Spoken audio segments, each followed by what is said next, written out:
नमस्कार मेरे प्यारे साथियों, मैं डीपी आज एक नए वीडियो के साथ आप लोग सामने हूँ। साथियों, इजराइल ने फिर एक बहुत ही दुस्साहसपूर्ण कार्यवाही करते हुए इजराइल से लगभग 3000 किलोमीटर दूर कहाँ कतर की राजधानी दोहा पर 2 से 5 बमों का हमला किया है। कितने बमों का? 2 से 5। इसमें कई हमास लीडर्स की मौत हुई है। ये कार्यवाही इसीलिए की गई थी क्योंकि वहाँ कुछ हमास लीडर थे जो कि अभी नाम आगे बताऊंगा मैं, जो कि एक बैठक कर रहे थे शांत समझौता के लिए। गल्फ कंट्रीज ने इस पर विरोध जताया, जैसा कि पहले से भी होता आया है। घटना की निंदा की गई, लेकिन कुछ हो सकता नहीं है। प्रश्न यहाँ पर उठ रहा है कि यूएस डिफेंस सिस्टम वहाँ तैनात है, समझ रहे हैं। यूएस का एक बहुत बड़ा एयरबेस है वहाँ पर कतर में, मिडिल ईस्ट में। कतर में यूएस का एक बहुत बड़ा एयरबेस है, उसके पूरे डिफेंस सिस्टम वहाँ तैनात है। तो क्या बिना यूएस की जानकारी के इजराइल ने कतर पर अटैक किया, दोहा पर अटैक किया? तो जवाब ना में होगा, ये हो ही नहीं सकता। यूएस को जानकारी होगी ही होगी। इजराइल ने ये बता दिया है कतर के हमास के नेताओं को कि कहीं भी आप रहो, आप सुरक्षित हो नहीं। विश्व में कहीं भी रहोगे, मारे जाओगे ही जाओगे। ट्रंप ने थोड़ी सी नेतन्याहू की आलोचना की बस। और ये लोग क्या कर रहे थे, ये 3 लीडर थे वहाँ पर, कई लीडर थे लेकिन 3 मेन हैं, जहीर जबरई, खालिद मिशाल और खलील अल हया।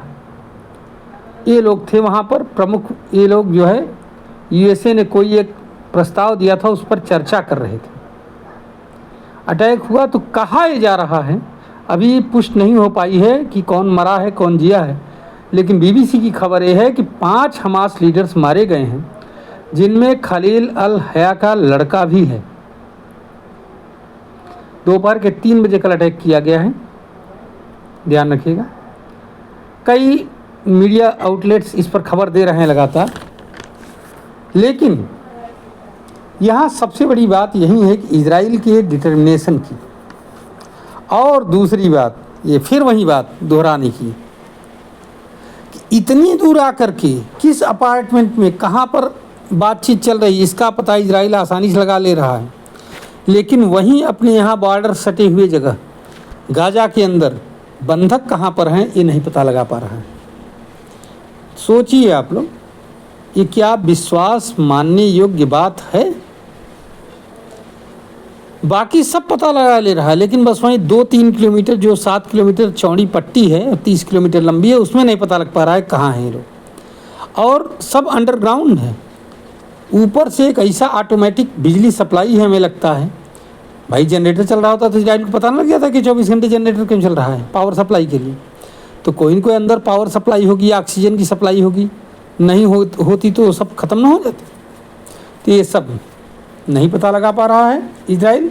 बस सिर्फ एक चीज़ पता लगा पा रहा है कि नेता छिपे कहाँ हैं। हमास के लीडरशिप है, जो हमास के आतंकी हैं, ये जो कहाँ छिपे हैं, हिजबुल्लाह के आतंकी कहाँ छिपे हुए हैं, हूती के आतंकी कहाँ कहाँ पर मीटिंग कर रहे हैं किस वक्त, वो सब पता है उसको। चलिए फिलहाल देखिए क्या होता है क्या नहीं होता है, आने वाले दिन ही बताएंगे। लेकिन इजराइल के दिलेरी की दाद देनी होगी हमें। ऐसे ही हर देश को होना चाहिए, अपने शत्रु के विनाश के लिए हर जगह विश्व में कहीं भी हो वहाँ विनाश करने के लिए तैयार रहना चाहिए। धन्यवाद, नमस्कार, जय हिंद, जय भारत, वंदे मातरम।